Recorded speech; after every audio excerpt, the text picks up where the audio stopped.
The clay tablet sits in the British Museum under the catalogue number BM78943. It is small enough to be underestimated.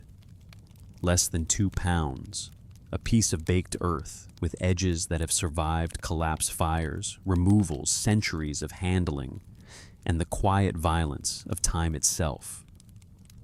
Its surface is not decorated. It does not announce itself like a statue or a temple wall. It simply carries the wedge-shaped impressions of a reed stylus, marks pressed into soft clay more than 3,700 years ago, then hardened, then kept, then copied, then kept again. And what those marks preserve is not what most people expect ancient literature to preserve. Not poetry, not parable, not even a vague myth drifting in symbolic fog. It preserves something disturbingly procedural, a detailed account of divine beings organizing a labor strike, complete with the kind of step-by-step documentation you would expect from a bureaucracy. Who stopped working? How long they had worked? When they decided they could not endure it anymore? How they coordinated? What time of night they chose? Who was notified? Who acted as messenger? What questions were asked? What answers were given? What decision was reached? It reads like a case file for a crisis. And the crisis is not a flood, not a war, not a cosmic battle between chaos and order. The crisis is that the gods refuse to work. The tablet is part of the Atrahasis epic, and the passage in question does not speak in metaphor about seasonal cycles or abstract principles. It describes God, specifically the Igigi, a class of younger deities assigned to dig canals and clear rivers. It tells us they did this for 40 years before laying down their tools. Not politely, not quietly. They surrounded the house of Enlil, the chief god, who oversaw their labor, and they burned their work implements in protest. And the text records their complaints, the assembly convened in response, and the solution agreed upon. The solution is the one detail that makes it impossible to treat this revolt as a decorative subplot. Because in this tradition, the revolt is not a side story. It is the central hinge of human existence. Humans are created according to this account as a labor solution, a substitute workforce, a replacement for divine labor that became unbearable. So when we talk about Atrahasis, we are not talking about a creation myth where humanity is the crown of the world. We are not talking about a story where humans are cherished companions of the gods or beloved children or the triumphant end of cosmic artistry. We are talking about a story where humans exist because other workers refused. And if you are listening to this late at night, or perhaps in a quiet afternoon, somewhere far from the cities where these tablets were first pressed, leave a comment about where in the world you're hearing this story. There is something worth sitting with here. Something almost unsettling in the way words pressed into clay in ancient Mesopotamia can travel across millennia and reach you now through glass, through museum vaults, through translation, through the fragile chain of scribes who chose to copy and recopy a narrative like this, instead of letting it dissolve into silence. Because this account is not isolated. It appears across multiple manuscript traditions. The Old Babylonian version dates to approximately 1700 BCE. Neo-Assyrian copies from the library of Ashurbanipal at Nineveh carry the same narrative 1,000 years later. Sumerian precursors contain related material. Across that span, the story does not change in its fundamentals. Whatever the text preserves, whatever the scribes believed they were transmitting, they transmitted it with remarkable consistency. And that consistency matters, because it means this was not a disposable tale. This revolt was not considered a peripheral curiosity. It was essential. It explained why humans exist. And in the Sumerian worldview implied by these texts, that explanation is not flattering. Humanity was not created as the beloved of the gods. Humanity was created as a labor solution to a divine management problem. The gods created us according to these tablets because other gods refused to work. That is the claim. And it is presented with a tone that insists it is not merely performing a story. It presents itself like a record, not a record we can verify in modern terms, not a record that must be true, but a record that behaves as if it believes what it is saying. So what follows in this investigation is not an attempt to prove or disprove the account. It is something slower, more careful. An examination of what the tablets actually say happened during the revolt, and before it and after it. The specific claims, the details they preserve, the procedures they describe, the choices they make as texts, not merely as myths. Because if we're going to call it mythology, we should be clear about what kind of mythology behaves like this. And if we're going to read it as record, we should be clear about what kind of record makes claims like this. The tablet sits in its climate-controlled case. The cuneiform is clear.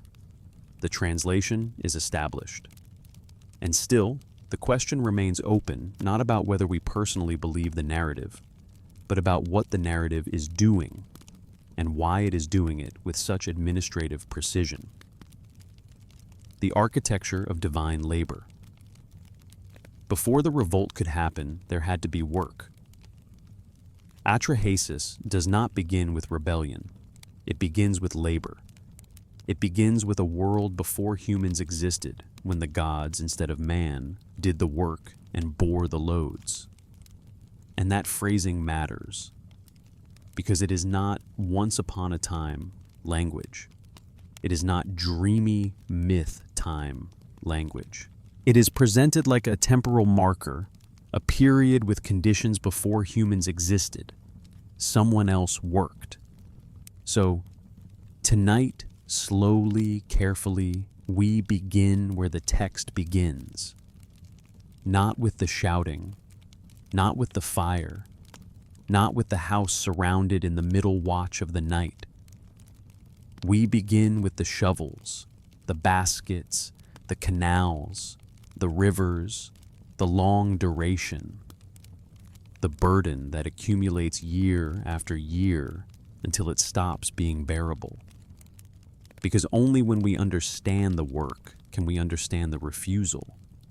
Only when we understand the burden can we understand the moment it breaks. And once we step into that pre-human worksite, the tablets describe a different kind of question begins to form quietly at first, then persistently. Why does this creation story spend so much time describing labor like an engineering project? Why does it insist on procedures? Why does it keep returning to measurable time? And what does it mean that in this tradition, the first explanation for humanity is not love, not artistry, not divine generosity, but administration? The Atrahasis epic begins with a world that feels almost clinical in its description. Not because it is modern, not because it sounds like science, but because it sounds like a work report, a description of tasks, tools, and burdens, a description of labor performed in physical space over measurable time. In the translation by W.G. Lambert and A.R. Millard, the 1969 Clarendon Press edition, that still anchors much scholarly discussion. The opening lines establish a condition when the gods, instead of man, did the work, bore the loads. It is a single sentence with enormous weight. because it frames divine activity not as remote magic, but as effort. Work that can be heavy, work that can be counted, work that can become too much. And the work is described in engineering terms. The gods dug the Tigris and Euphrates. They cleared water courses. They excavated canals. They carried baskets of earth. And the Akkadian terminology used words for basket excavation river does not read like poetic flourish. It reads like technical vocabulary borrowed from real Mesopotamian labor administration. The text names recognizable tools and recognizable tasks, the kind of tasks that cities built on irrigation would have understood intimately. This is important because Mesopotamia was not a landscape that passively allowed agriculture. It demanded constant hydraulic management. Canals silted up, banks collapsed. Water had to be redirected, controlled, cleared, maintained. This was the foundational labor of civilization there. And Atrahasis projects that labor backward into a time before humans existed, claiming that the first canal crews were divine. But the text does not merely say the gods made rivers. It emphasizes how, not by decree, not by speaking a cosmic word, by digging, by carrying, by enduring. And it specifies who did the work. Not the gods as a single undifferentiated group, but the Igigi, a class of younger gods consistently distinguished from the Anunnaki. The Anunnaki in these cosmologies are the senior gods, the decision makers, the ones who decree fates. They sit in council, they rule. The Igigi are the lesser gods, the workforce assigned to physical toil. The division is maintained with striking consistency across different texts and eras, and the duration of the work is given with precision 40 years. Some versions shift the number, some speak in terms of the Sumerian numerical unit that can be read as 3,600 a long but still definite period. The variation matters less than the underlying behavior. The text insists that the labor took place within measurable time. That insistence is unusual. If the goal were simply to explain why humans must always labor forever, inevitably, why place divine labor inside a fixed span? Why say the gods worked for a countable period and then refused? Why not simply say the gods once labored and therefore humans must labor? The text doesn't do that. It counts, it measures, it treats the past like a ledger. And when you step sideways into related Mesopotamian material, you find the same pattern repeating. The Enki and Ninmah myth, preserved in the Nippur corpus, including tablet references in museum collections, describes the gods carrying the pickaxe and basket, the standard tools of excavation crews. Again, not merely creating rivers by command, but making them flow through labor. The Enuma Elish preserved on tablets from Ashurbanipal's library tells a different creation sequence humans created from the blood of Kingu after the defeat of Tiamat. But the underlying assumption remains the same. Gods are laboring. Gods require relief. Humans are created so the gods may rest. Even the damaged Sumerian flood tradition, often called the Eridu Genesis, with fragments housed in the University of Pennsylvania Museum Collections Associates, early civilization with divine arrangements, kingship lowered from heaven, cities founded, humans placed into that structure to do work. So, across these traditions, the story varies in detail, but it returns again and again to a single underlying shape. The gods have burdens. The system becomes unsustainable. Humans are created to assume the burden. And mainstream scholarship methodologically has a ready framework for this.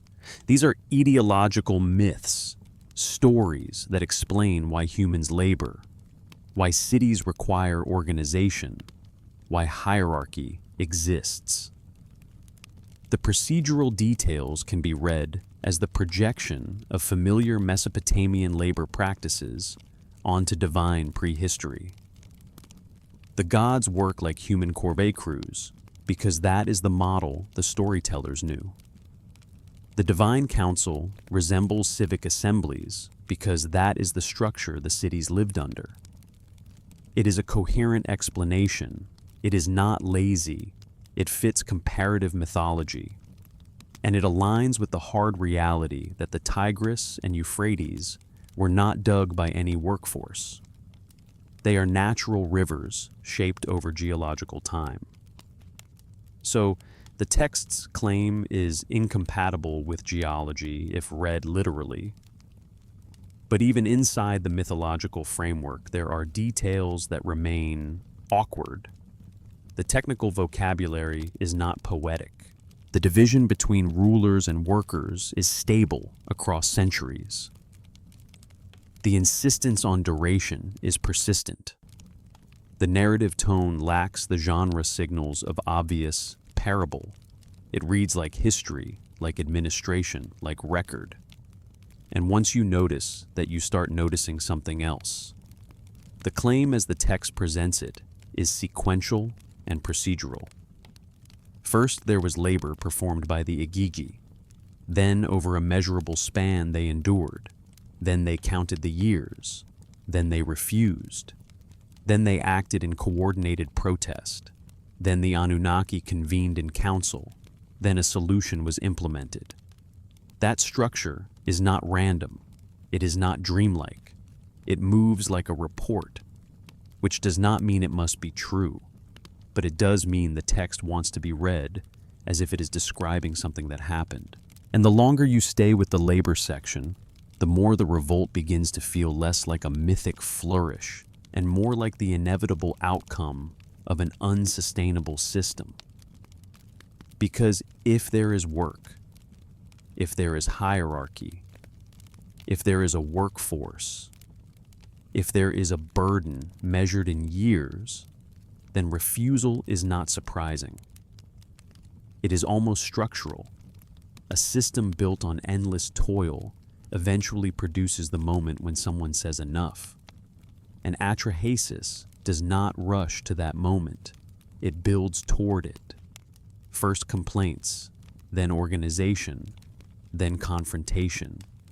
So now, with the work established, tools, tasks, class, division, duration, we move toward the first murmurs of revolt.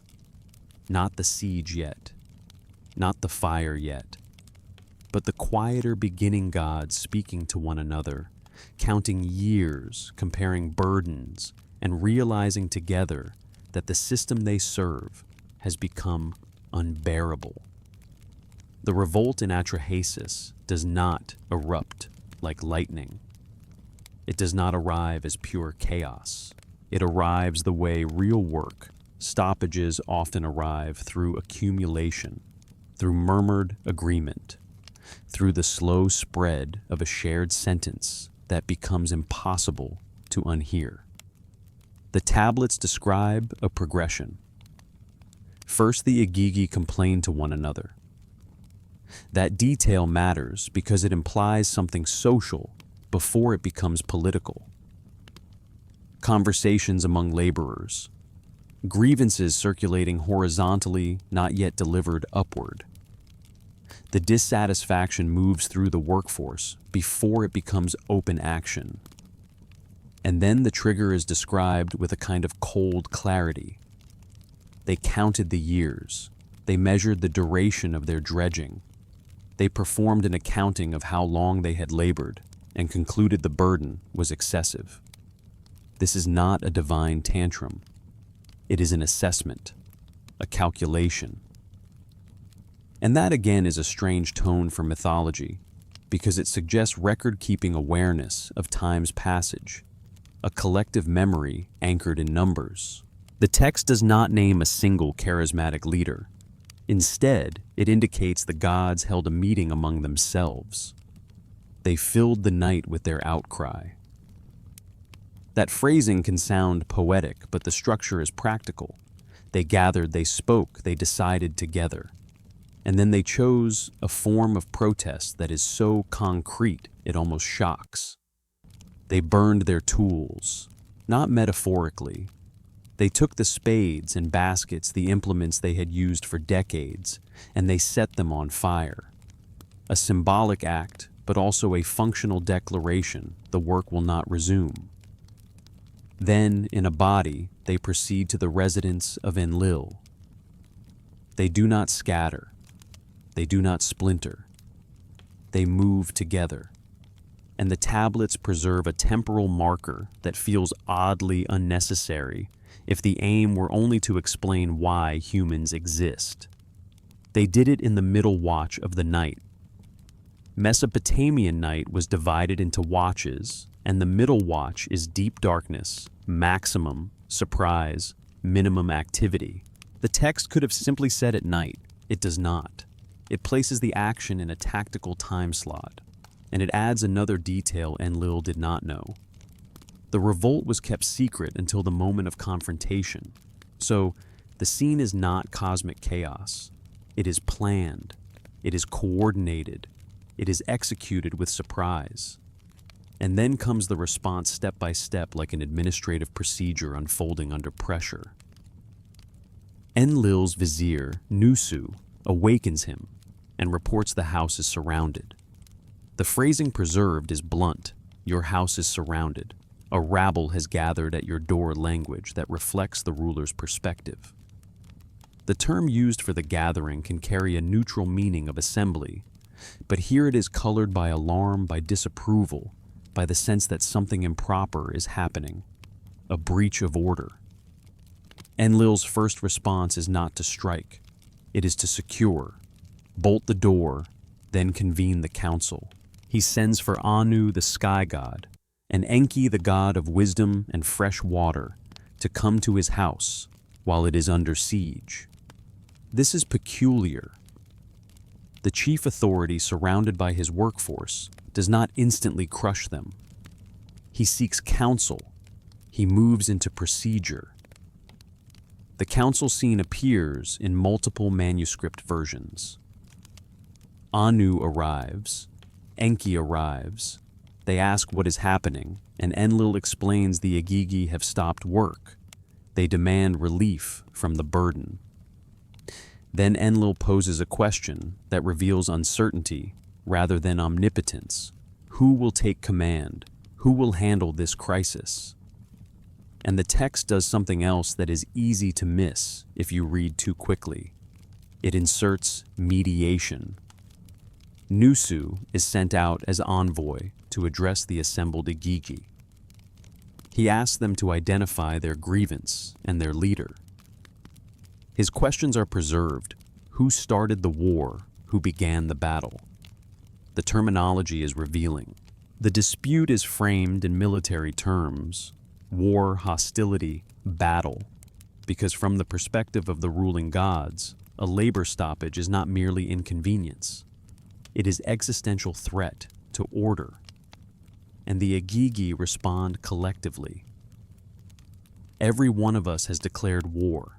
We have put a stop to the digging. The load is excessive. It is killing us. No single leader is identified. That, too, is tactically sophisticated.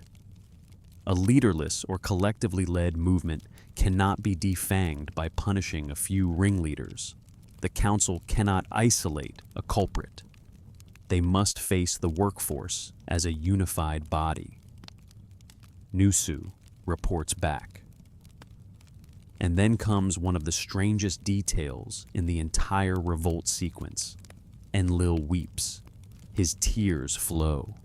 The text notes it without explanation. Is it grief? Is it anger? Is it the shock of realizing the system he oversaw has become unsustainable? The tablets do not say. They simply record the tears as a fact, as if the emotional response itself is part of the procedural record, an annotation. In the minutes of a crisis meeting, the chief god cried. And then Enki speaks. His solution is pragmatic. create a substitute worker.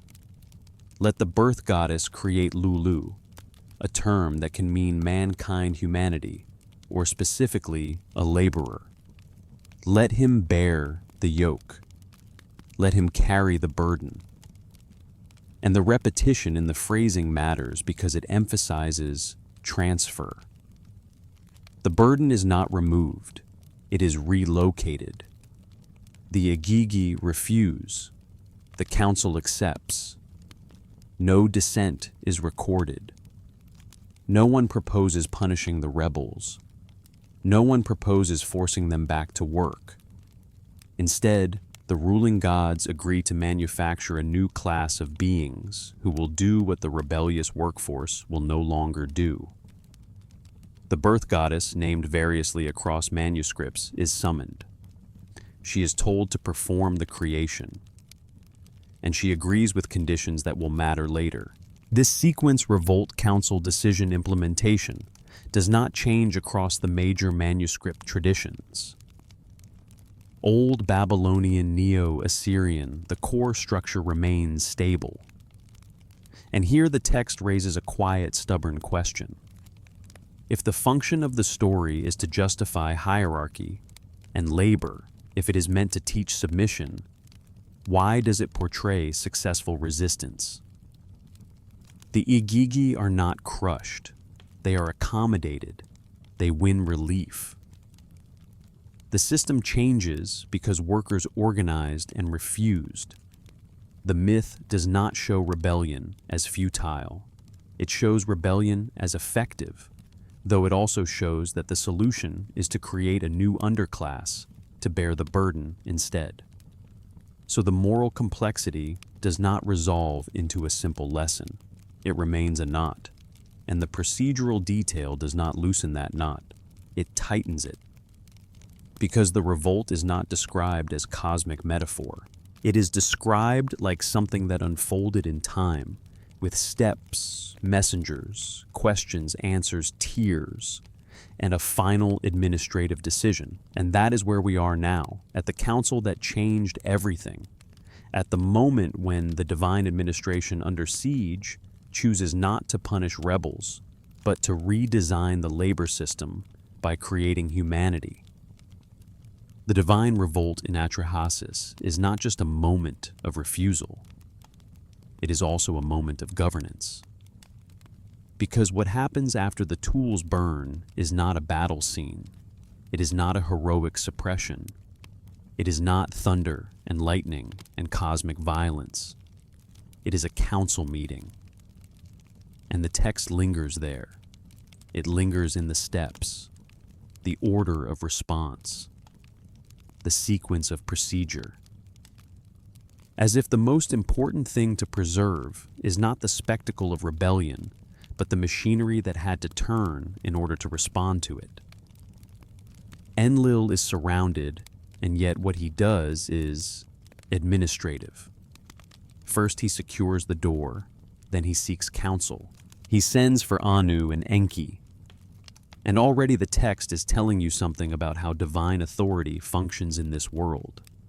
Not by solitary decree, not by a single supreme voice that resolves all crises instantly, but through deliberation, through assembly, through consensus. The Anunnaki in these traditions behave like a governing body. Major decisions require the council. That pattern appears repeatedly across Mesopotamian literature, decisions about order, about destiny, about floods, about drastic interventions.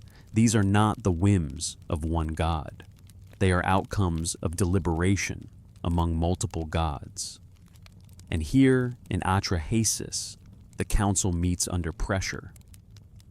This is not a calm philosophical conversation about why humans should exist. The Igigi are outside. The siege is ongoing. The place where the ruling gods gather is the very house the rebels have surrounded. So the council is convened under duress, which makes the entire tone feel less like mythic imagination and more like crisis management. The text moves step by step, almost like minutes taken from a meeting. First information gathering. What is happening? Anu and Enki arrive, and they ask. They do not appear already knowing. They ask. Enlil explains the workforce has stopped digging. The burden has become unbearable. They are at his door. Second authority clarification. Enlil's question, who will take command, who will handle this, is not a trivial line. It implies jurisdiction matters. It implies leadership is not automatic. Even among gods, even in a hierarchy, there are procedural questions about who is responsible for what. Third investigation. Nusu is sent out.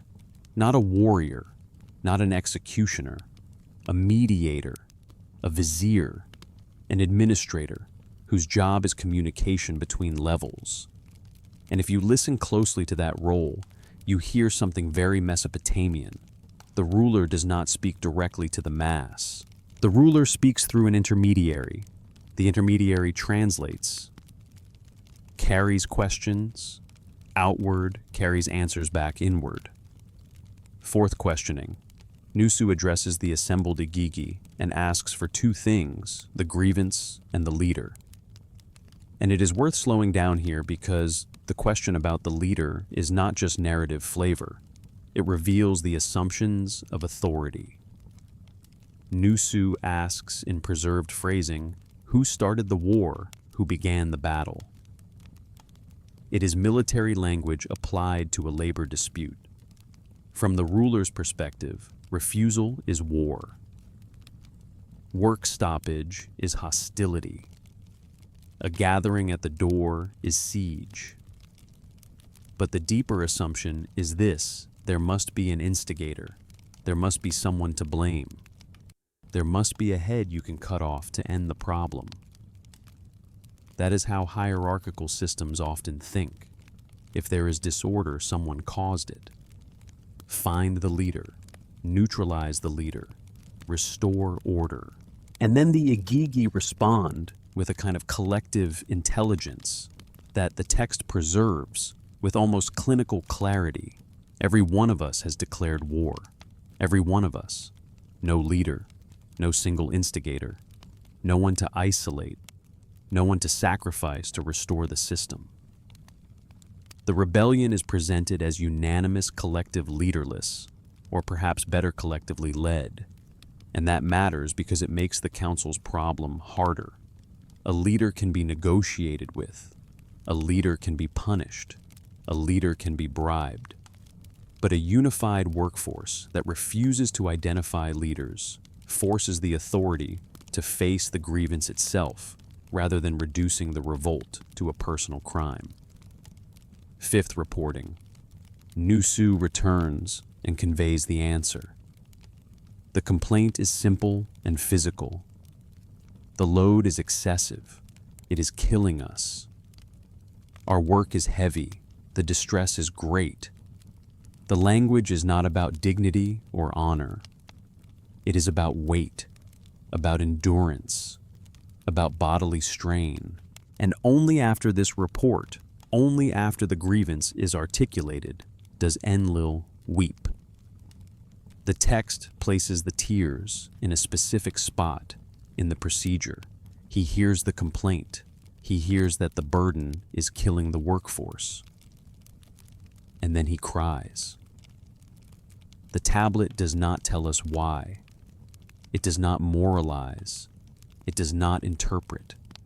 It simply records tears as part of the sequence, as if emotion is itself an event in the administrative chain report delivered. Ruler weeps, decision made. And you can sit with that for a long time, because it is not a necessary detail for the plot. The decision to create humanity could happen without tears. The story would still work, but the tablet keeps the tears anyway, as if someone wanted that detail preserved, as if the failure of the system was not only logistical, but effective, something that struck even the chief god as tragic, or unbearable, or humiliating, or simply real. Sixth proposal. Enki offers the solution: create a substitute worker. And the way it is phrased matters because it is repetitive, insistent, almost like the wording of a formal resolution. Let the birth goddess create Lulu. Let him bear the yoke. Let him carry the burden. Let him take on the work. The repetition does not decorate the sentence. It transfers weight, word by word. Burden moves from one category of being to another. Seventh implementation. The birth goddess is summoned. She is instructed. She agrees, yet she sets a condition that changes everything about how this creation is framed. And this is where the council scene begins to tilt gently into the next terrain of the text. Because Atrahasis does not treat creation as effortless miracle. It treats creation like a project, a procedure requiring specialists, a process requiring materials, a chain of steps that must be followed correctly. The council has decided. But deciding is not the same as doing. And in that gap between decree and execution, the text reveals what kind of world it imagines: a world where even gods operate within constraints, where even divine authority must coordinate expertise, where even creation is something like manufacturing. And if that is true, if the text wants you to see creation as procedure, then what comes next cannot be as simple and humans appeared. It has to be a method, a recipe, a ritual with ingredients. And the tablet relentlessly gives it to you. The decision is made. The revolt has succeeded. The council has agreed to create a substitute workforce. And in many myths, this would be the point where the story simply jumps. A god speaks and humanity exists. A hand shapes clay and life rises instantly. A divine breath enters dust and the new creature stands. But Atrahasis does not move that way. It slows down. It insists that creation is not only a decree, it is a process. It requires procedure. It requires specialists. And it begins, oddly, not with materials, but with a refusal. Another refusal quieter than the Igigis, but just as structurally important. The birth goddess responds to the council and sets a condition. In different manuscripts, her name shifts: Nintu, Belet, Ili, Mami, Ninma. But the role remains stable. She is the one who forms life, the one whose skill is required, the one whose expertise cannot be replaced by authority. And she says, in essence, I cannot do it alone. Enki must be present. He must purify the materials. Only then can I work. That line changes the tone of everything that follows, because it means creation is not something a single deity can do by command. It is not purely power. It is coordination. It is collaboration between wisdom and birth, between knowledge and formation. And the text treats that collaboration as necessary, not optional. So, the council does not merely issue orders. It assembles a team. It engages specialists. It prepares for a procedure that must be executed correctly. Creation becomes something like a ritual project plan. And as soon as you feel that shift, you begin to see how the text is preparing you. Not for metaphorical poetry, but for an inventory. Not for cosmic abstraction, but for ingredients. Clay and blood. The narrative moves toward the creation ritual with the same administrative seriousness it used for the revolt.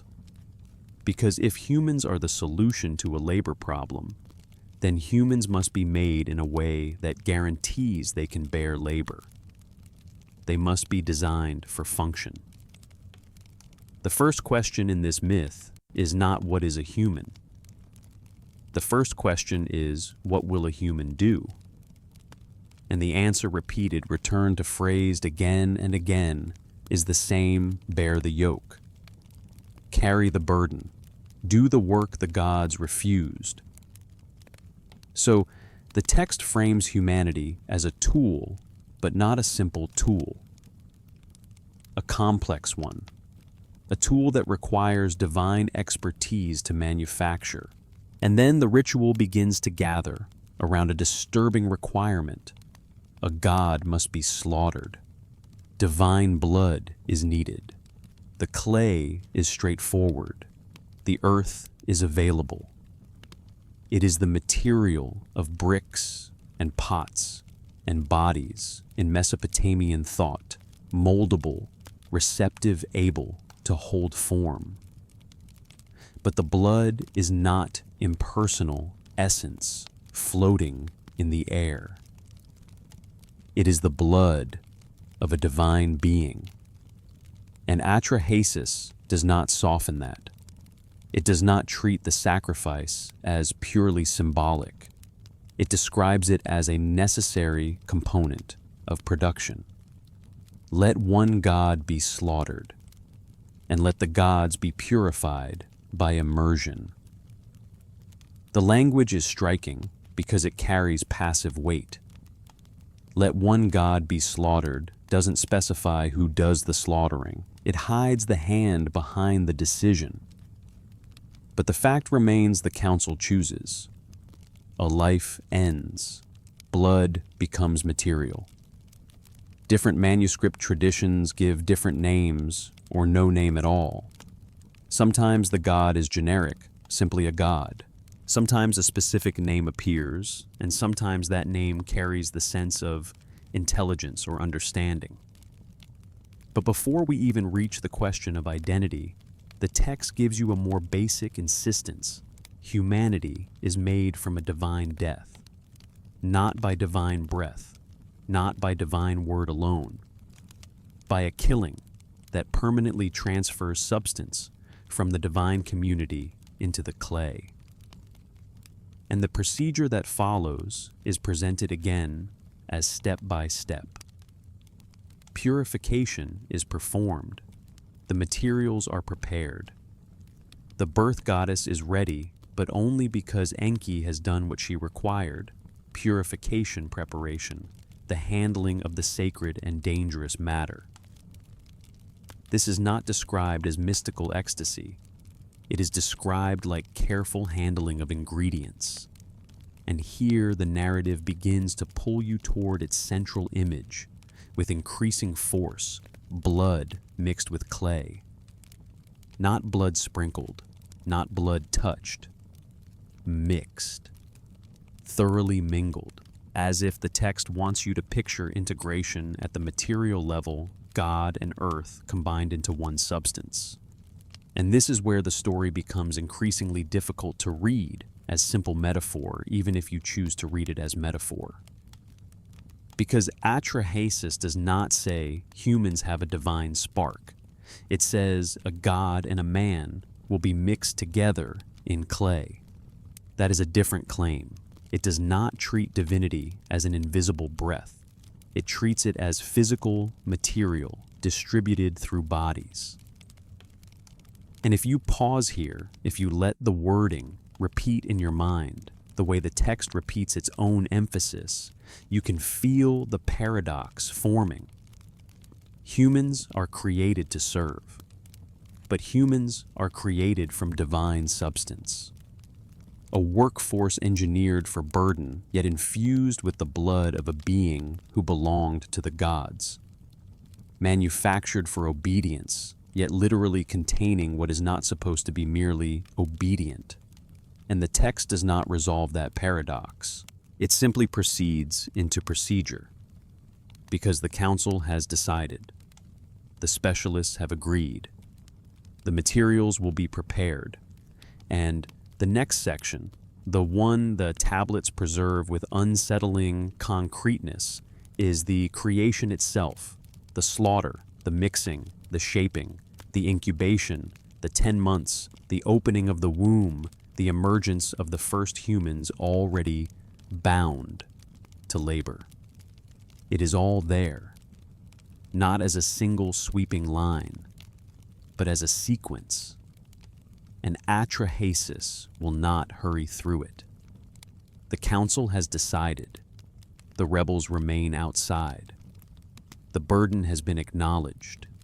And now the narrative does what so many creation stories avoid doing.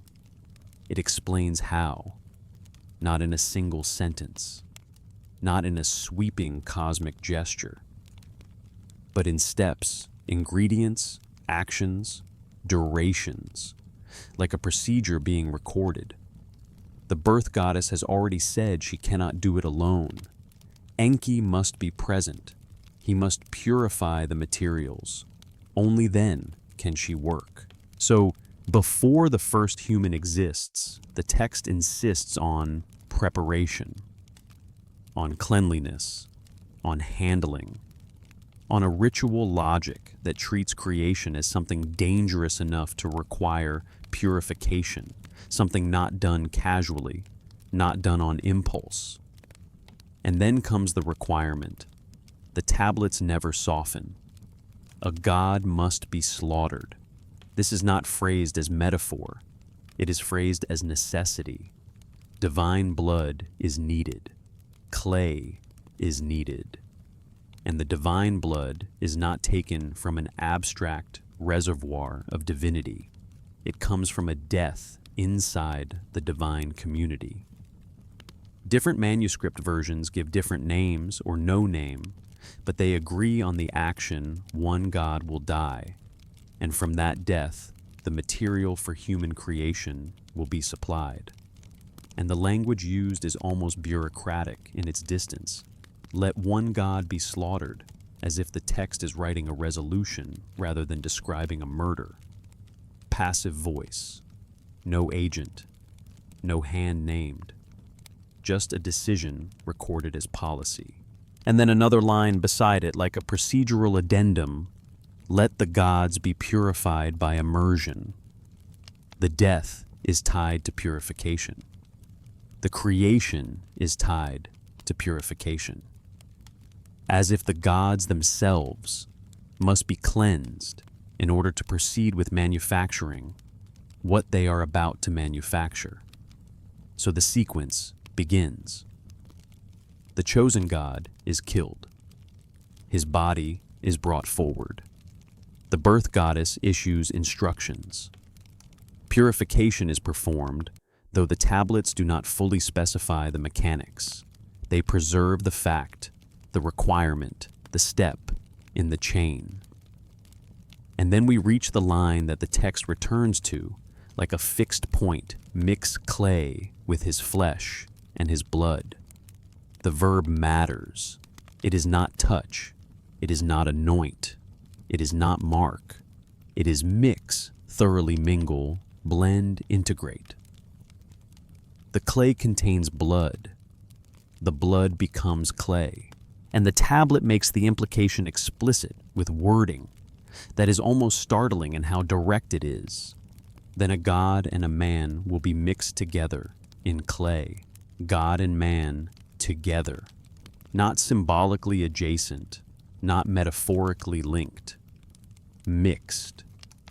So what is being created is not purely earth, not purely divine. It is hybrid substance matter that contains both. And the story continues without pause, as if this hybridization is simply a technical reality, a requirement, a design choice. The birth goddess shapes the mixed material into forms. And here the text becomes strangely precise again. 14 pieces, 7 male, 7 female. It does not say many. It does not say a group. It counts. It specifies. And you can feel the same ledger-like mind behind it that counted the years of labor that marked the middle watch of the night, that recorded the words of envoy and counsel. This text likes numbers, not because numbers are poetic, because numbers are record. The creation does not end with shaping. It moves into a phase that is both obvious and peculiar gestation. For 10 months they sat. 10 months, the period of human pregnancy in Mesopotamian reckoning. Again, the text could have made creation instantaneous. It refuses. It makes the first humans require time to develop, time that must be watched, time that must be endured. Creation as a process that unfolds. And during that interval, the ritual continues. The birth goddess speaks words over the developing forms. Other deities maintain attention. The text implies ongoing involvement, as if the developing beings are vulnerable, as if the procedure cannot be abandoned once begun. And then comes the shift in terminology that is easy to glide past, but changes the whole texture of the scene. After 10 months, the birth goddess opens the womb. The narrative moves from craft language to midwifery, from shaping to birth, from workshop to delivery. The forms that were molded from clay and blood are now treated as something that has been carried, something that has been incubated, something that must be brought forth, and the text multiplies the attendants. She summons wise and knowledgeable goddesses, 7 in some versions, 9 in others, to act as birth goddesses. 1 to give birth, 2 to sit nearby. Roles are assigned, positions are defined. Again, the same pattern procedure division of labor and administrative distribution of tasks. The first humans emerge, and there is no pause for celebration, no garden, no innocence, no slow dawn of human culture. The text makes the assignment immediate. Let them bear the load of the gods. That is why they were made. That is what they are for. The Igigi refused, so the burden falls to the beings manufactured from blood and clay. The revolt succeeds. The solution is implemented. And if you let the scene settle in your mind, you notice what the text has done. It has created humanity out of paradox. Humans are made to serve explicitly, bluntly, without apology. But humans are also made from divine substance, blood, and flesh, from a god mixed into their material. A workforce made from what the workforce is meant to serve. A labor solution built from divinity. And the narrative does not step back to explain how to feel about this. It does not moralize. It does not justify. It simply records. It simply moves forward, as if the ethical shock is not the text's concern, only the chain of events is. The gods needed relief. The rebels demanded relief. The council chose a solution. A god died. Clay was mixed with blood. Forms were shaped. 10 months passed. The womb was opened. Humans emerged. Humans worked. And as soon as that is established, humans as replacement labor, the text leaves you with a question that it does not ask directly but makes difficult to avoid. If you are created from divine substance, what does that make you? If you are created for labor, what does that demand of you? If your origin is sacrifice, divine death, what does that mean about the cost of making something new? And if the God who died was not random, if his identity matters, then the meaning of humanity shifts again. Because the next section of this tradition circles toward a debated, unsettling possibility that the blood mixed into humanity may have belonged to a god associated with intelligence, or wisdom, or even rebellion. And if that is so, then the human condition is not merely burden, it is inheritance. An inheritance that might contain the memory of refusal inside the very beings created to carry the yoke. Once the first humans have emerged in Atrahasis, the story could in theory stop. The labor problem has been solved, the Igigi are relieved, the council's decision has been carried out. Humanity exists. But the text does not let the creation remain a simple solution. It leaves behind a residue that keeps attracting attention, because the creation is not only functional, it is specific. A god must die.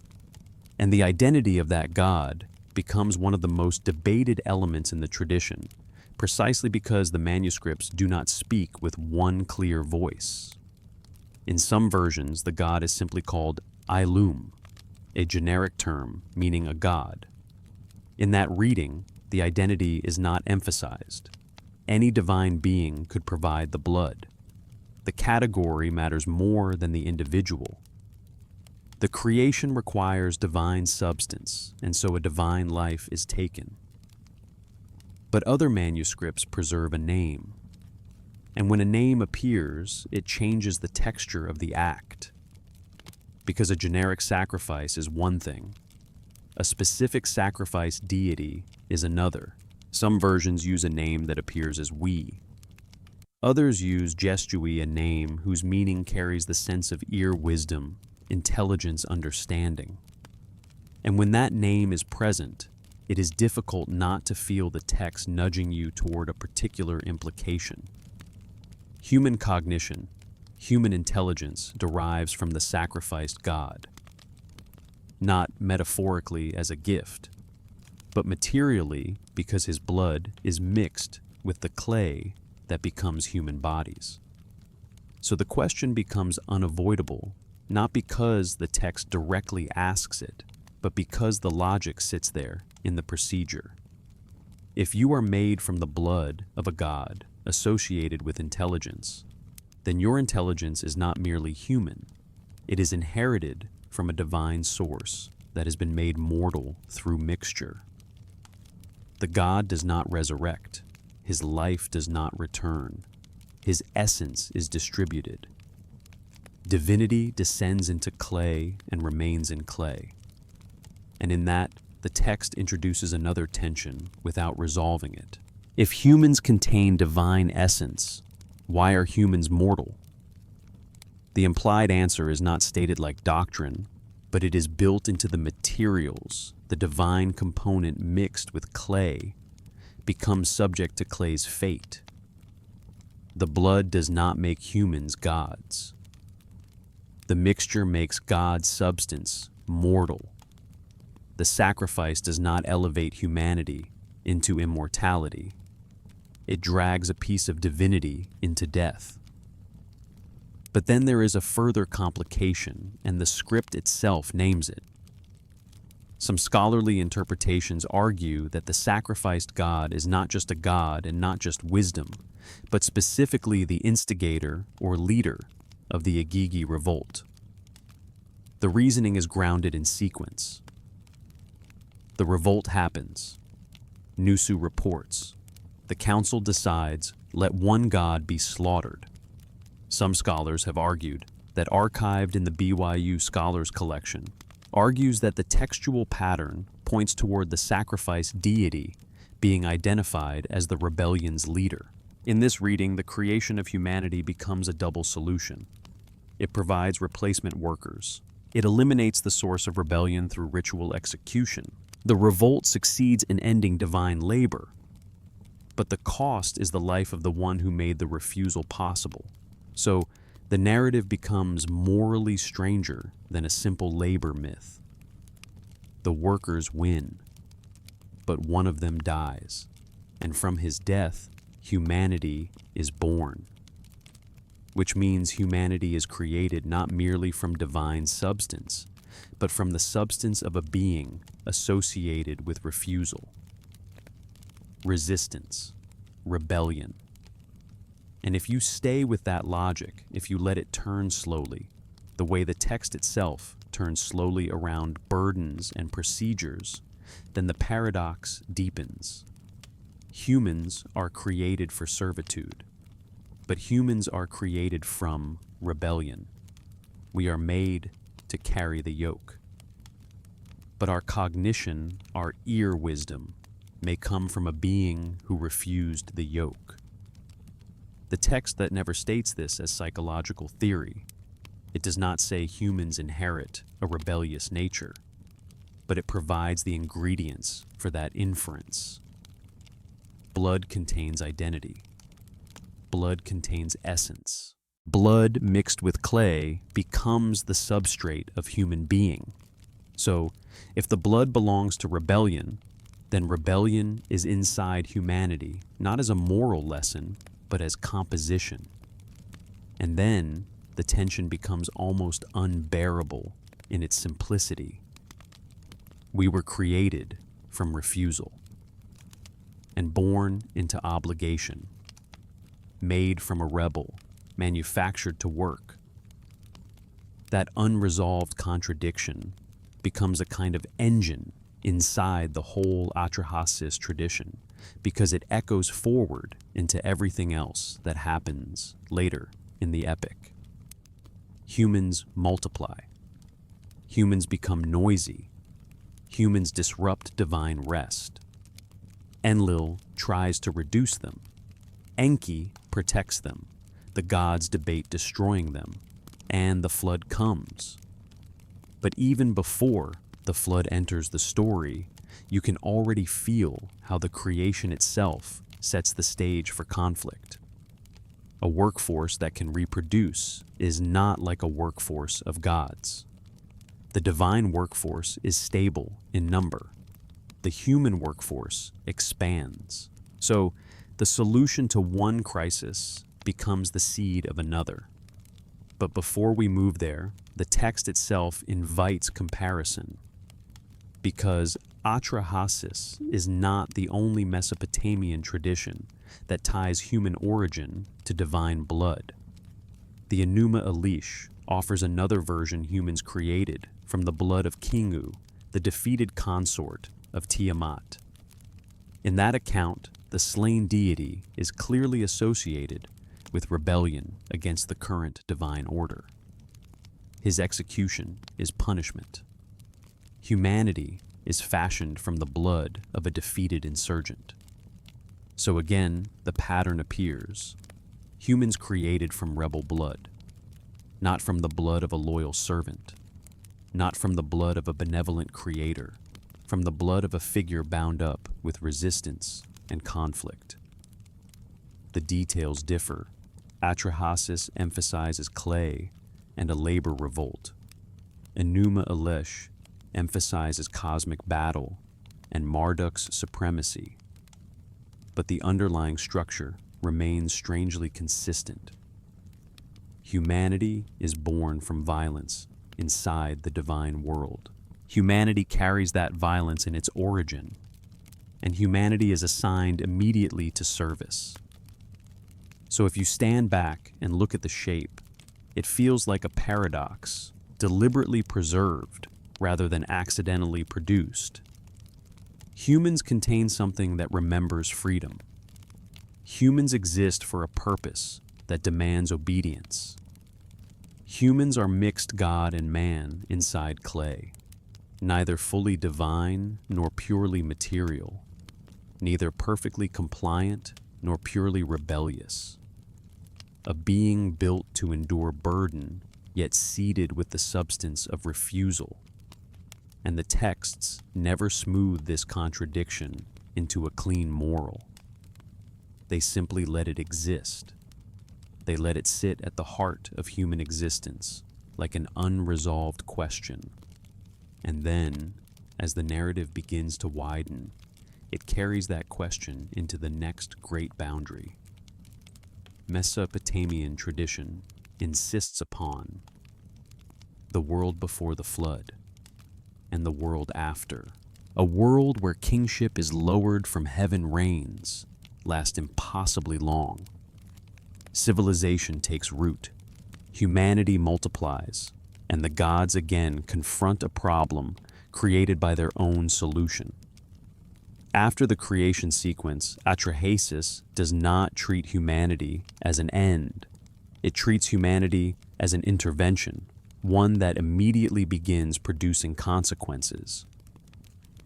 And to understand those consequences, the tradition pushes you toward a boundary that Mesopotamian texts mark with an almost absolute finality: the flood. Not merely a flood as weather, not merely an inundation as disaster, but the flood as a line between two worlds, a world before and a world after. That division is stated with almost bureaucratic bluntness in the Sumerian king list, preserved in its most complete form on the Weld Blundell prism, housed at Oxford's Ashmolean Museum. The king list reads like a ledger: city name, king name, length of reign. And then the sentence that slices history in half: the flood swept over. After the flood had swept over when kingship was lowered from heaven, kingship was in Kish. The phrasing is simple: no lyrical grief, no moral lesson, just a record marker, a break. Before the flood, 8 kings, 5 cities. After the flood, kingship resumes. The reporting style is identical on both sides, which is important because if the text wanted you to treat the two sections differently, you might expect it to signal that difference. But it doesn't.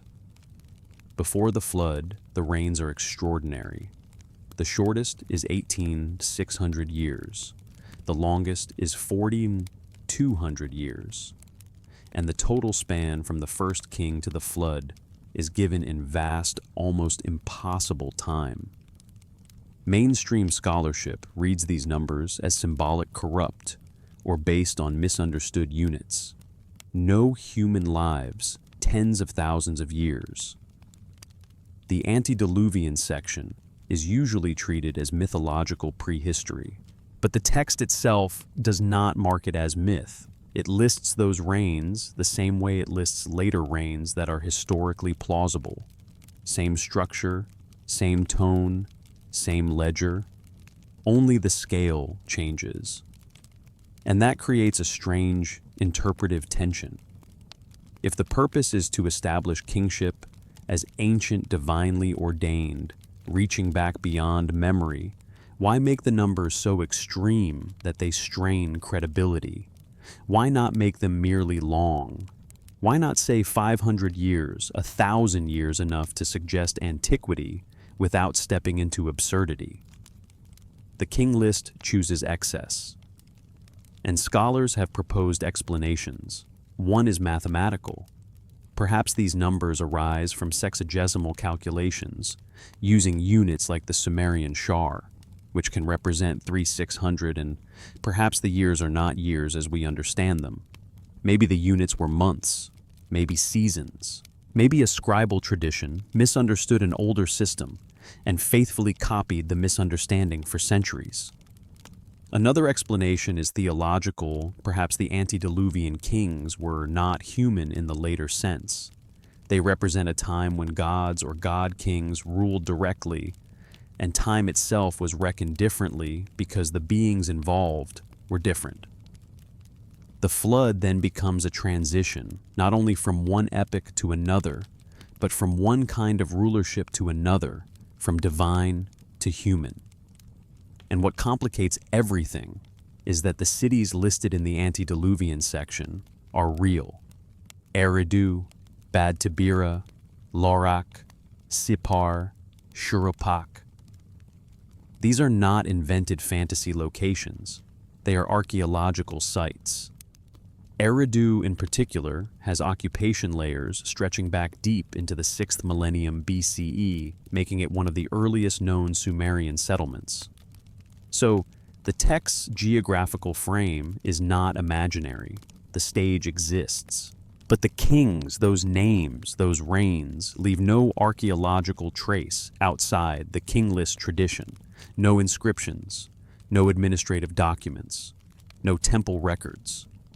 Post-flood kings, by contrast, include historically attested rulers corroborated by contemporary material. So, the king list presents you with a world that looks like record while containing timescales that defy record. And that tension is part of what makes the antediluvian boundary so powerful. Because it does not feel like a gentle drift from myth into history. It feels like a wall. One moment, kings reigning for tens of thousands of years. The next, kings reigning for decades. And the reporting style does not change. Which implies that, to the scribes, both sections belong to the same category history. Not in our sense, not in a modern evidentiary sense, but in the sense of the record of what happened. The Eridu Genesis, the Sumerian flood tradition, preserved on tablets like CBS 10673, and related fragments, adds further texture to this antediluvian world. It describes kingship being lowered from heaven, cities being founded, humanity placed into those cities. And it names Ziusudra, the Sumerian equivalent of the flood survivor, parallel to Atrahasis and later Utanapishtim. Ziusudra is explicitly called a king, which links the creation of humanity, the establishment of cities, the institution of kingship, and the flood into a single sequence. Not separate myths, a continuous narrative. And across versions, even when the reasons differ, noise in Atrahasis, fragmentary hints of wrongdoing, or overpopulation in other texts, the flood is consistently deliberate. The gods decide to send it. This is not a natural accident. It is policy. It requires counsel. It requires agreement. And, in most versions, one god, usually Enki, objects, or at least subverts the decision by warning a human to survive, which raises the question that sits like a stone inside the story. If humans were created to replace divine labor, if we are the solution to a workforce crisis, why would the gods wipe out their workforce? Atrahasis provides a kind of answer that does not resolve the discomfort, but makes the logic coherent. Humans multiplied. Humans succeeded too well. Humans became numerous. Humans became noisy. The solution created a new problem. Because gods do not reproduce the way humans do, the divine workforce is stable in number. The human workforce expands until it becomes its own kind of chaos. And the text frames this chaos in a particular register, noise. The term used, often translated as clamor or disturbance, is not purely metaphorical in the text's voice. It is described as something that disrupts Enlil's rest. Human civilization becomes unbearable not because it is evil, but because it is loud. And this detail again feels oddly administrative. Not moral condemnation, not cosmic judgment on sin. Annoyance, disturbance, a management problem. Enlil attempts other measures, first, plague, drought, famine. Enki repeatedly intervenes, teaching humans how to survive. So the conflict becomes systemic. The god who oversaw the labor system that failed now seeks to reduce the workforce that replaced it. The god who proposed the replacement now protects it. And when incremental measures fail, the flood becomes the final reset. The king list records it in one sentence. The flood swept over, and then the world changes. Antediluvian time ends.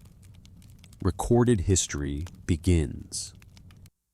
Whether the flood corresponds to a single historical inundation, to accumulated cultural memory of multiple floods, or to purely literary boundary making, is debated.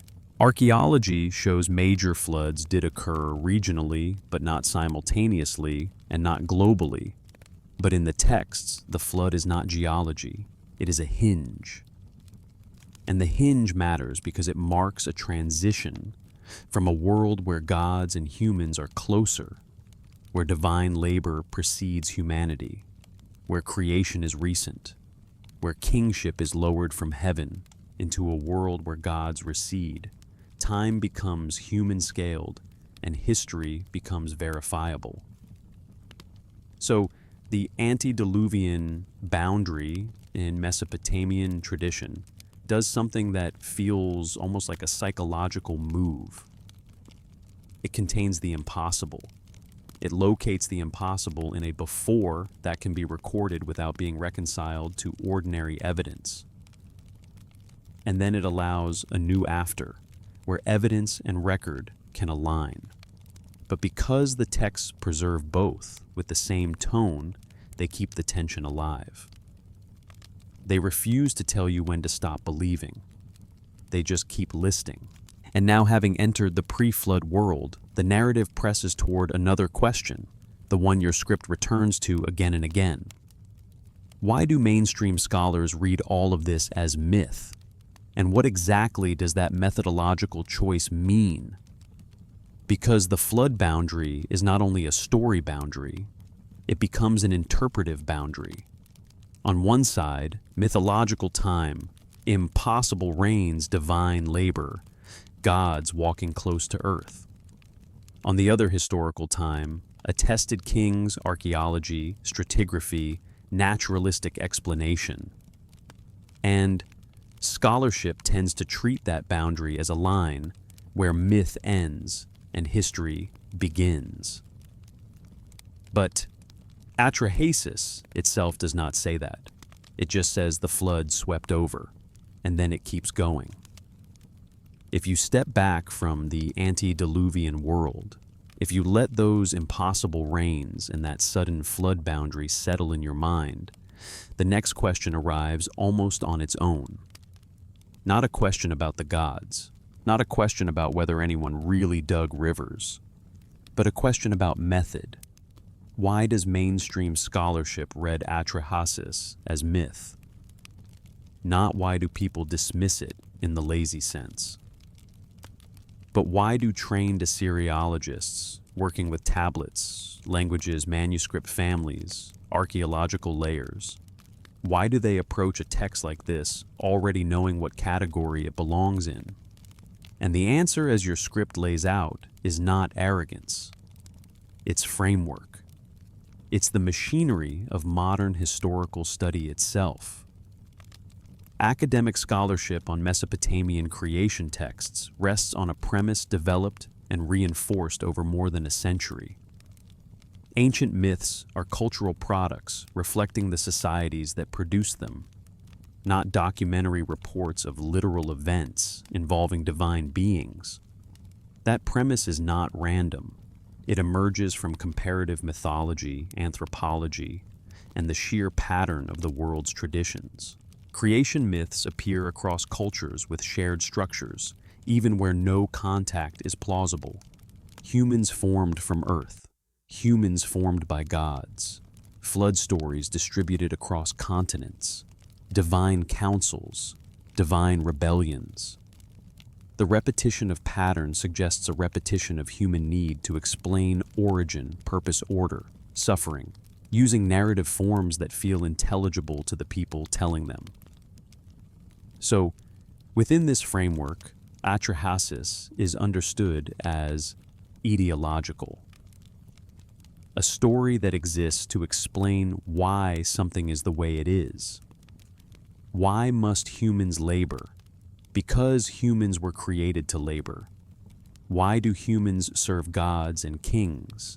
Because that is the structure of reality itself, projected backward into divine prehistory. Why does a burden feel ancient and inevitable? because the burden is literally written into the origin of our species. And within this scholarly model, the Igigi Revolt is not treated as history that accidentally sounds administrative. It's treated as myth that deliberately uses the administrative world of Mesopotamia as its language. Scribes knew corvée labor. They knew assemblies. They knew mediators between rulers and workers. They knew petitions for relief. They knew how a crisis is processed in procedure report, counsel, investigation, decision, implementation.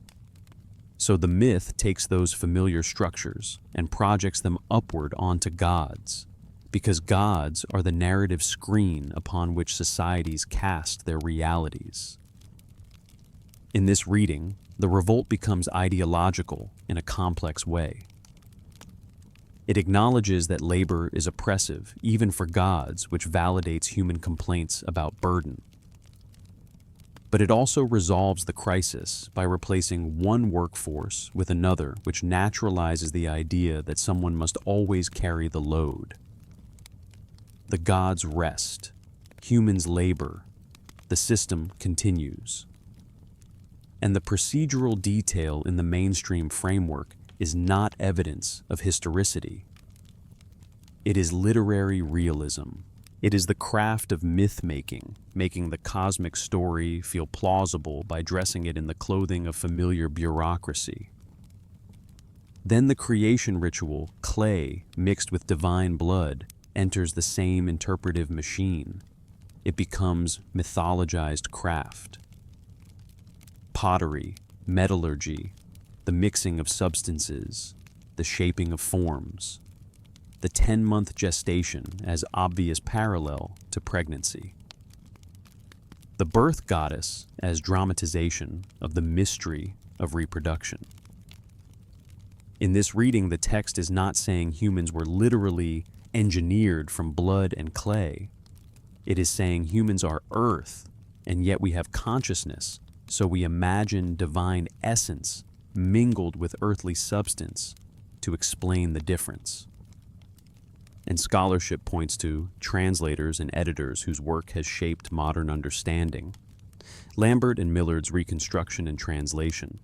Stephanie Dalley's framing in widely used collections, both treating these materials as sophisticated religious literature embedded in Mesopotamian society. There are debates, certainly about dating, about manuscript relationships, about specific terms and names, but the baseline remains consistent. These are myths, human products reflecting human social structures and theological thought. The antediluvian king list fits the same methodology. The impossible rains are read as symbolic or mathematically derived or unit confused, serving the function of establishing kingship as unimaginably ancient and divinely granted. The flood becomes a narrative boundary separating mythic prehistory from historical time. And archaeological evidence supports the naturalistic reading. There is no universal flood layer. Flood deposits appear in different cities at different periods. The geological record does not support a global deluge as described in the texts. So, the flood is myth, not literal history. And this is where the framework becomes both powerful and constraining. Powerful because it is methodologically disciplined. It uses tools that can be publicly tested: philology, stratigraphy, comparative analysis, material evidence. It does not require belief in metaphysical entities to operate. It explains why these stories were copied and preserved for millennia: cultural centrality, temple recitation, scribal education, royal collections, identity. It is an internally consistent machine that makes the text intelligible without asking us to rewrite geology or biology.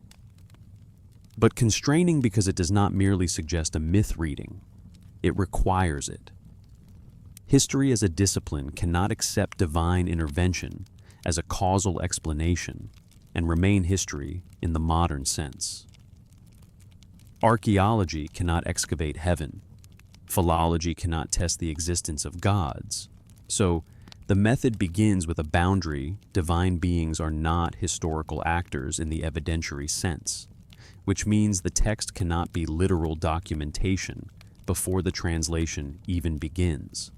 That is not dishonesty. It is the precondition of the field. Without that boundary, the discipline dissolves into competing revelation claims. So, scholarship reads Atrahasis as myth because scholarship must, in order to remain scholarship.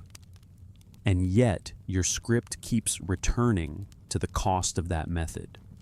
Because when you begin with certainty that the events cannot be historical, you interpret every procedural detail as craft, every specificity as embellishment, every stable transmission as cultural importance.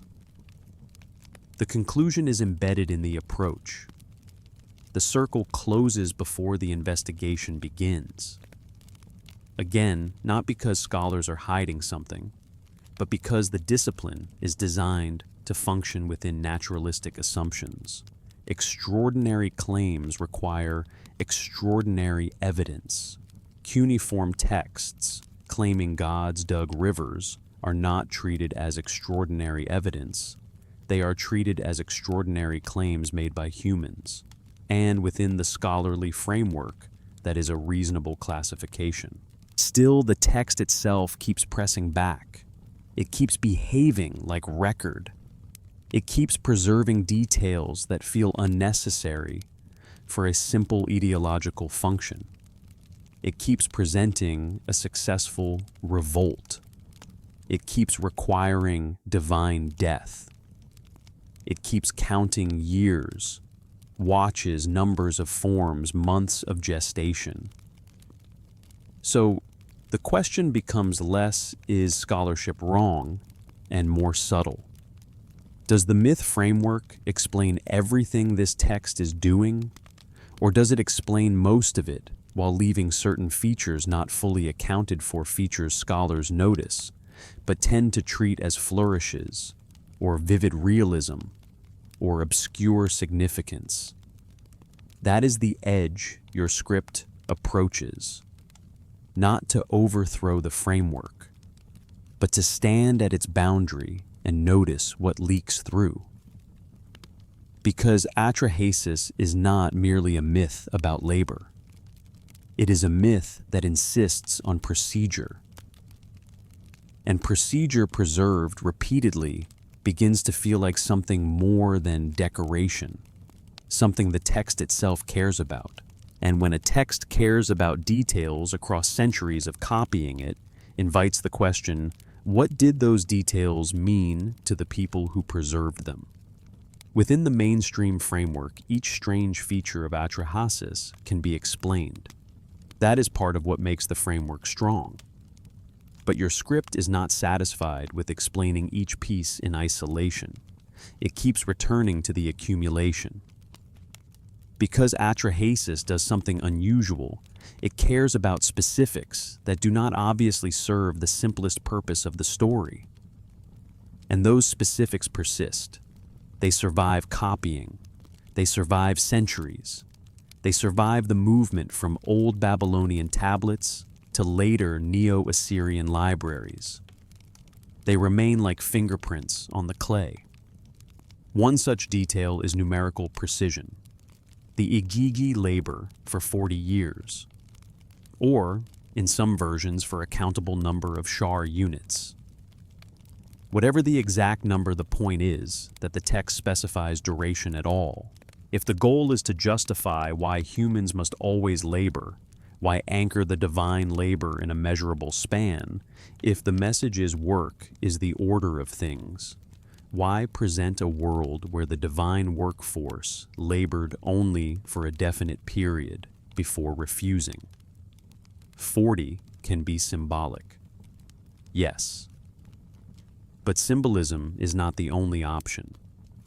And even as symbol, it remains strangely concrete. The text could have said long ago or for ages, It chose a number. And numbers in this narrative behave like record keeping. The technical vocabulary is another persistent feature. The work is described with words drawn from engineering and administration baskets, excavation labor rivers, watercourses. The tools are ordinary pickaxe basket. The tasks are recognizable, dredging canal, digging clearing channels. This language appears in non-mythological texts describing real Mesopotamian projects. So, the mythological reading says scribes used familiar vocabulary because familiar vocabulary is what they had. They projected their world upward. That makes sense. But the script circles back with a different kind of curiosity. Why this register? Why not poetic language? Why not cosmic metaphors? Why use bureaucratic diction so consistently, so relentlessly in a story about gods? It's not that mythology cannot do realism. It can. But Atrahasis chooses realism in places where realism adds no obvious moral or theological payoff. Consider the timing of the revolt, the middle watch of the night. Mesopotamian nights divided into watches. The middle watch, deepest darkness. The text specifies it. Why? What does that detail teach about human labor? What does that detail explain about why humans exist? It doesn't, obviously. And yet it remains faithfully preserved, as if someone remembered it that way, as if the timing itself was part of the event's identity. Then there is Nusu, the mediator, Enlil's vizier. He wakes Enlil. He reports the siege. He goes out. He questions the rebels. He returns. His function is pure procedure information flow between hierarchy levels. And the story could have omitted him entirely. It could have had Enlil address the rebels directly. It could have moved faster. But it doesn't. It inserts an administrative layer. And in doing so, it portrays divine society as structured, bureaucratic, mediated, almost like a state, which again fits the social projection explanation. But the cumulative effect is that the gods do not behave like archetypal myth figures. They behave like administrators solving a crisis. And the council's response follows steps that feel less like mythic spontaneity and more like a procedural chain. Gather information. Clarify jurisdiction. Send an envoy. Receive report. React emotionally. Propose solution. Implement. This is not how many myths resolve conflict. It is rather how institutions respond to disruption. Then maybe most peculiar of all Enlil's tears, the tablet notes them. Tears flow. And the text does not interpret them. It doesn't tell you whether this is compassion or rage or humiliation. It does not use the tears to change the outcome. Humans will still be created. The burden will still be transferred. The revolt will still succeed. So why include the tears? In the myth framework, the tears can be seen as humanizing detail, emotional realism, a flourish. But the script keeps returning to the placement. Enlil weeps after hearing the grievance, after the complaint is voiced, as if the revolt forces recognition of what had been ignored. And even if you read it as literary craft, it is an odd craft choice because it introduces emotion without moral resolution. It leaves the emotion hanging. Then there is the creation itself, with its insistence on collaboration. The birth goddess says she cannot do it alone. Enki must be present. Purification must occur. Creation requires two specialists, wisdom and birth. And again, a myth could present creation as effortless divine power. Atrahasis chooses complexity. It chooses team coordination. It chooses the sense of a process that must be done correctly. And when the process begins, the text insists on the mixing. Not merely clay animated by breath, which is a simpler and common motif, but clay mixed thoroughly with divine blood and flesh. God and man mixed together in clay. 14 forms shaped, 10 months of gestation, a womb opened, assistants assigned roles. The creation is not only craft, it is also pregnancy, not only workshop, but delivery. And the immediate assignment to labor is not softened. No paradise, no grace period. Humans emerge into obligation. Now again, each detail can be explained. Numbers add verisimilitude. Technical vocabulary draws from familiar contexts. Middle watch timing adds dramatic vividness. Nusu's presence reflects administrative reality. Tears add emotional depth. Collaboration reflects theological sophistication. Clay and blood reflect craft symbolism. Gestation reflects pregnancy.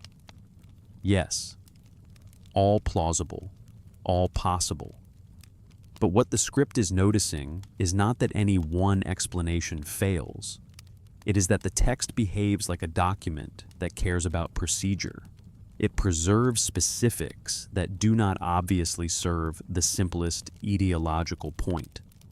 And it preserves them consistently, which means these specifics mattered to someone. They mattered enough to copy, enough to transmit, enough to keep intact even when everything else, empires, languages, cities collapsed and changed. So, the script does not claim this proves the events happened. It doesn't. It simply observes Atrahasis, acts like historical documentation, while claiming events that cannot be historical by modern standards. That tension is the heart of the problem. Either the text is exceptionally well-crafted, narrative, realism, a myth that deliberately mimics record, or it preserves ritual instruction, a procedure reenacted in temple context, or it preserves memory distorted into mythic terms, or it is something else. But what it cannot easily be is arbitrary, because the text is too consistent to be careless. It cares. And the more it cares, the harder it is to treat its details as mere decoration. This is where your script begins turning toward the next focus, the divine class system itself. Anunnaki and Igigi. Rulers and workforce. 7 and 600. Governance and burden. Because if Atrahasis is, among other things, a story about labor structure, then the structure of the divine workforce becomes the template that will shape everything else: human labor, human hierarchy, human purpose. And the question returns again, not as accusation, but as quiet pressure. Why would a myth meant to justify submission preserve a successful revolt? Why would it show the workers winning? Why would it allow refusal to restructure the system? The details don't answer those questions, but they keep making the questions harder to ignore. When Atrahasis divides the divine world into Anunnaki and Igigi, it is not offering a decorative taxonomy. It is describing a labor system, a hierarchy, a structure of governance and work. And what is striking, what your script keeps returning to, is how stable that structure remains across time, across manuscript traditions, across different genres of Mesopotamian writing. The names shift, the spellings drift, some lines break. But the pattern holds: the Anunnaki rule, the Igigi labor. And the more you sit with that stability, the more it begins to feel like an intentional framework rather than an incidental, mythic flourish. In many early Sumerian contexts, Anunnaki designates the great gods, collectively the senior deities, the ones who receive major offerings whose names fill temple inscriptions and royal texts. They are the gods of cities, the gods of civilization, the gods to whom people pray. Igigi, by contrast, appears more prominently in later Akkadian contexts, and in some texts, it can be used more loosely, simply meaning the gods. But in Atrahasis and related material, the distinction becomes functional and sharp. The Igigi are younger, lesser, the ones assigned to dig dredge, carry baskets, clear channels. They are not presented as decision makers. They are the workforce. And the text treats this division as normal, not controversial, not explained like a moral puzzle, simply given as the basic architecture of heaven. The numbers reinforce the sense of administrative realism. Some traditions speak of 300 Igigi stationed in heaven and 300 on earth, 600 laborers.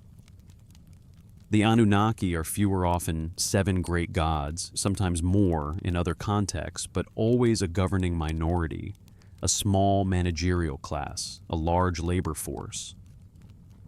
And if you've spent any time reading actual Mesopotamian administrative records, temple accounts, ration lists, work assignments, you can feel how closely this mirrors the realities of the cities where these texts were written.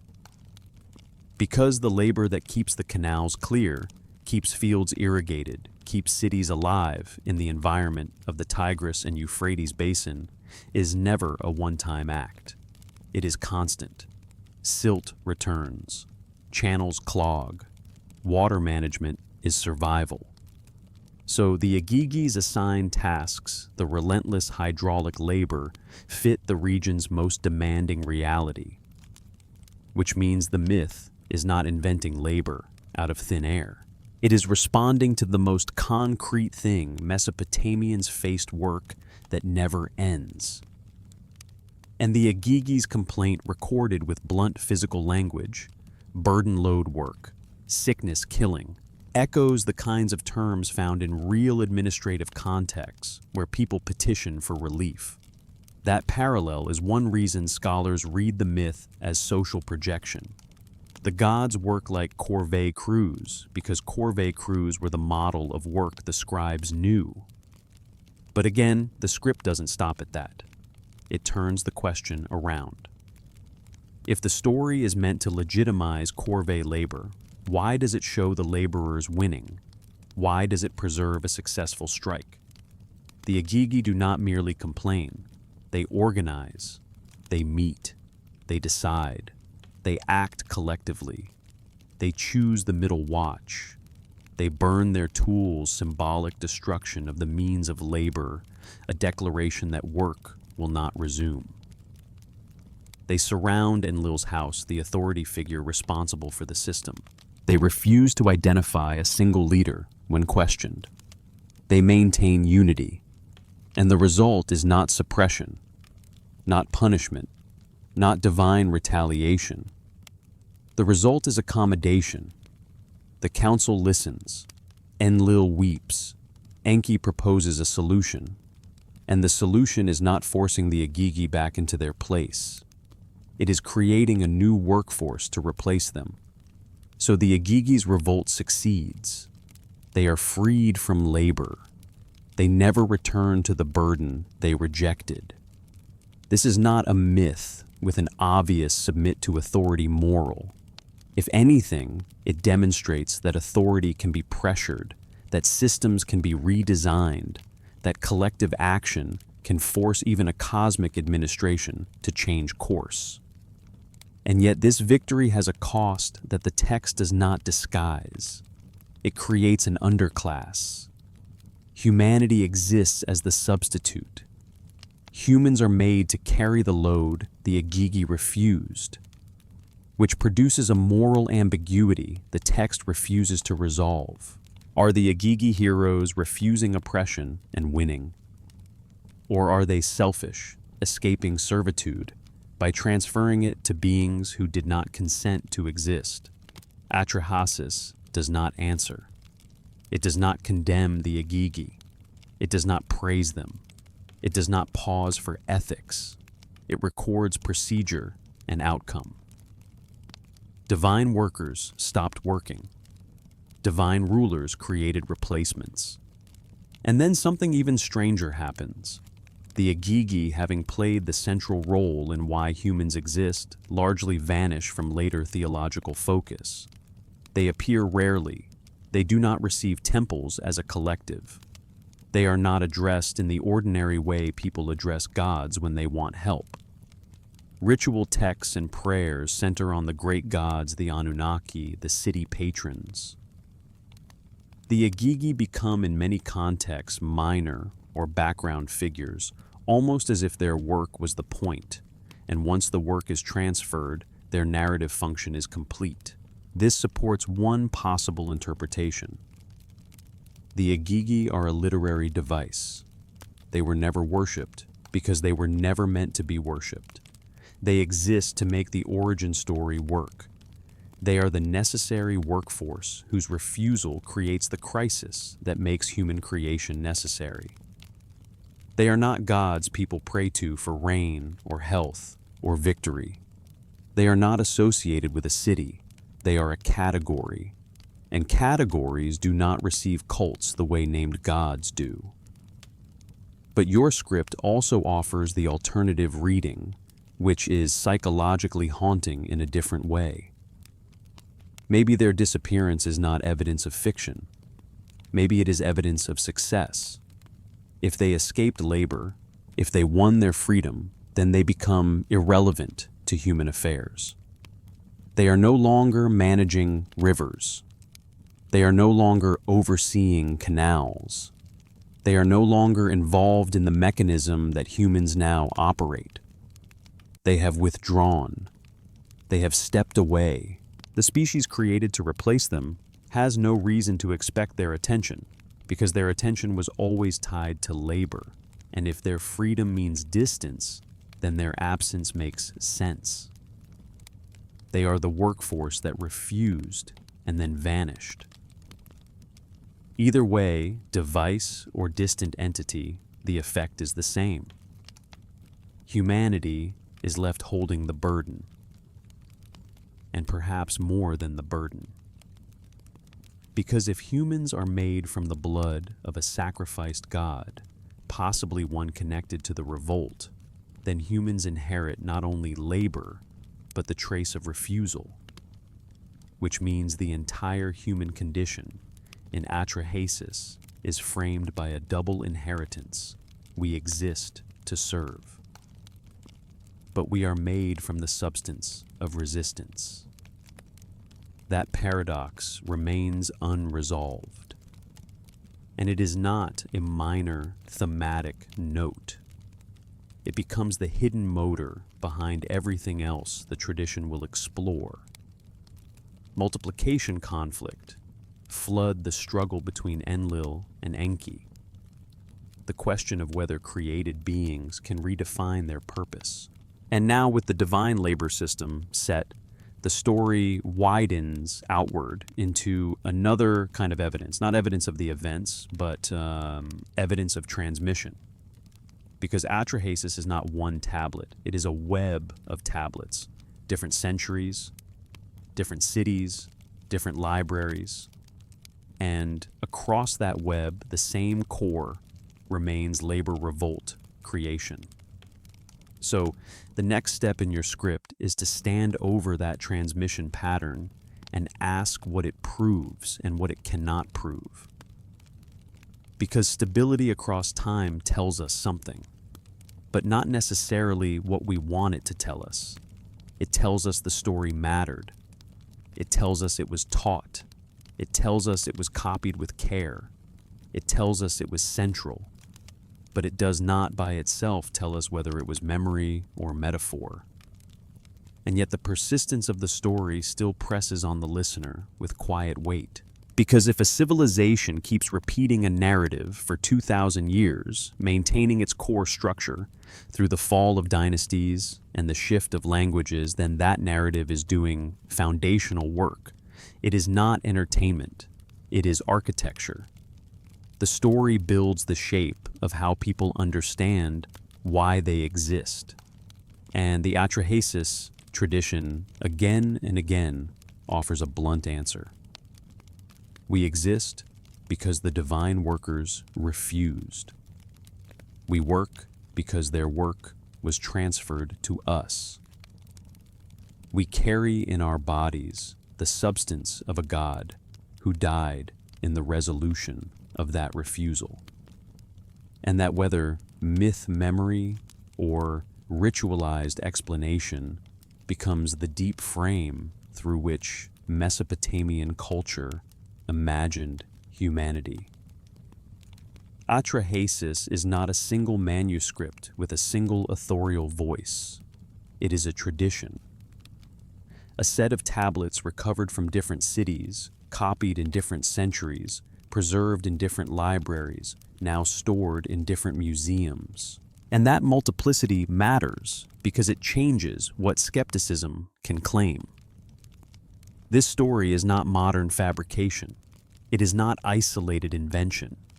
It is not one eccentric scribe's private imagination.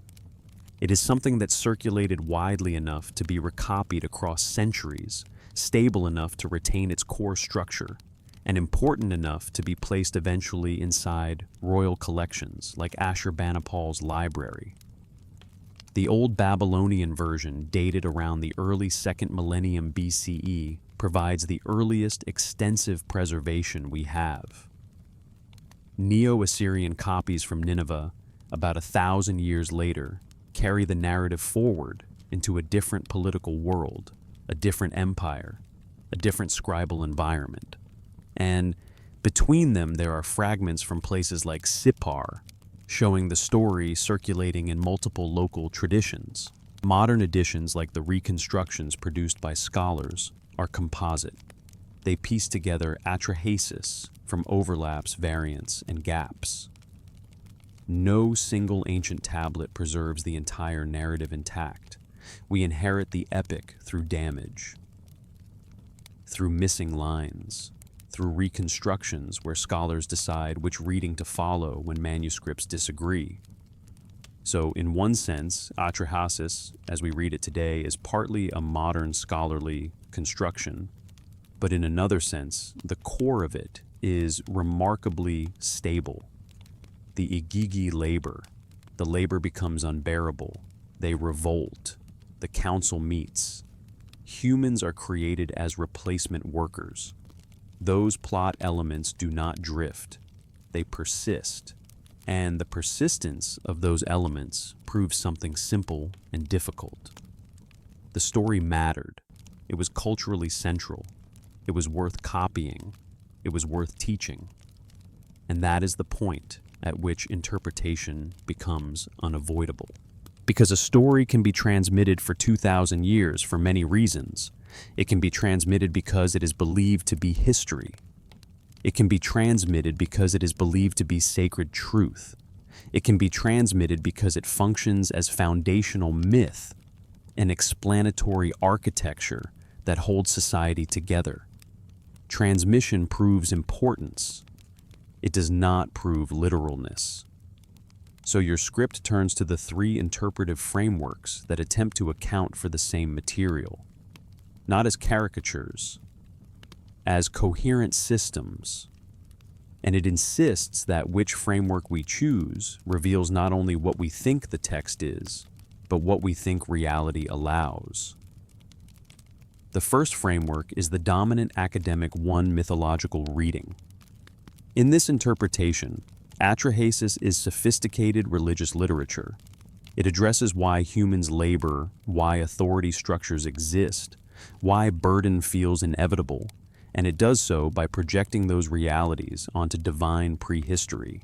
The Igigi Revolt is narrative dramatization of labor tension. The Divine Council mirrors civic assemblies. The procedural detail is literary realism, not evidence. The clay and blood creation is mythic craft language, pottery metallurgy, reproduction, all fused into story. The flood is cultural memory of regional inundations shaped into cosmic boundary. This framework has the advantage of requiring no extraordinary assumptions. It aligns with comparative mythology. It aligns with archaeological evidence. It is methodologically consistent with historical scholarship. It is in that sense the most conservative reading.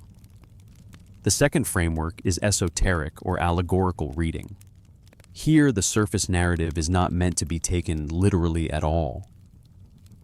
The gods represent cosmic principles or inner psychic forces or spiritual realities. The revolt becomes awakening. The creation becomes the descent of consciousness into matter. The procedural details become ritual instruction steps in ceremonies that reenact the cosmic drama for initiates. This framework preserves the text's depth while sidestepping literal claims about gods digging rivers. It allows readers to extract spiritual philosophy without challenging biology or geology. But it faces a difficulty. Your script notes Mesopotamian texts in their ordinary function treat the gods as real beings. Prayers address them directly. Offerings are made. Royal inscriptions invoke them as actors. We do have later commentaries and interpretive traditions, but they do not typically reframe the gods as pure symbol in the modern esoteric sense. So the esoteric reading is possible, but it lacks the direct textual support that the mythological framework possesses. It requires reading between lines and assuming hidden teaching that is not explicitly recorded. The third framework is the most radical historical reading. In this interpretation, Atrahasis is documenting actual events. The Igigi existed as real entities. They labored, they revolted. Humanity was created through some procedure the Mesopotamians described in the terms available to them, blood and clay. The text is not allegory, not ideology, not fiction designed to mimic record. It is record. Distorted by time, yes. Transmitted through cultures increasingly distant from the events, yes. But rooted in something that happened. This framework has the advantage of taking the text at face value. It does not have to explain away procedural specificity. It does not have to interpret the bureaucracy as craft technique. It can simply say the text behaves like documentation because it is documentation. But the cost is enormous. It requires accepting entities for which we have no direct evidence beyond tradition. It requires accepting a creation process incompatible with evolutionary biology. It requires accepting divine engineering claims in a world where geology describes rivers as natural formations over immense time. This does not make the historical reading logically impossible, but it makes it methodologically unacceptable within mainstream scholarship, because scholarship functions within naturalistic assumptions. And here your script becomes very precise. It says none of these frameworks can be definitively proven or disproven using only the text. Each is internally coherent. Each accounts for the material. The difference is not only evidence, it is prior commitment. If you begin with the assumption that gods cannot be historical actors, you will read myth or allegory. If you begin with the assumption that ancient texts preserve hidden wisdom, you may read esoterically. If you begin with the assumption that extraordinary events might have occurred, you may read historically. So the tablet sits there silent, available to all three frameworks. and the tablet cannot force the choice. It cannot speak beyond the interpretive structures we bring to it. This is not relativism, not the claim that all interpretations are equally valid. The mythological reading has far stronger scholarly support and far fewer extraordinary assumptions. But the point remains, evidence can underdetermine interpretation when the claims reach beyond what our methods can test, and that is why the debate persists. Not because scholars are confused about grammar, not because translations are unstable, but because the question is larger than translation. The tablet says gods worked, gods revolted, gods convened, gods slaughtered one of their own, gods mixed blood with clay, gods shaped forms, gods waited 10 months, gods birthed humans, and humans worked. That is what the text claims. And the persistence of that claim, copied for centuries, means that for ancient Mesopotamia, the question of human origin was not abstract. It was foundational. It mattered enough to preserve. And now, standing at the end of your script's arc, the narrative returns to where it began, not with resolution, with the question that refuses to go away. We can read Atrahasis as myth and find in it a profound reflection on labor, authority, and purpose. We can read it as symbol and find in it an inner map of consciousness and incarnation. We can read it as history and find in it an origin story that would overturn everything we think we know. The tablet does not decide. It waits. And perhaps that waiting is the function, not to give answers that close inquiry, but to preserve questions that reopen it. What does it mean that we exist? Why must we labor? Are we free or shaped by origins, written into us before we were born? Can beings created for one purpose claim another purpose? And what does it mean that a civilization, 4,000 years ago, told a story in which the first act that makes humanity possible is a strike, a refusal, a workforce saying the burden is killing us? We will not continue. And the rulers, instead of crushing them, create someone else to carry the load. Humans, made from blood and clay, made from sacrifice, made to work, and yet perhaps made from the substance of rebellion. The tablet rests in its case. The wedge-shaped marks remain. The question remains, and perhaps that is exactly as it should be.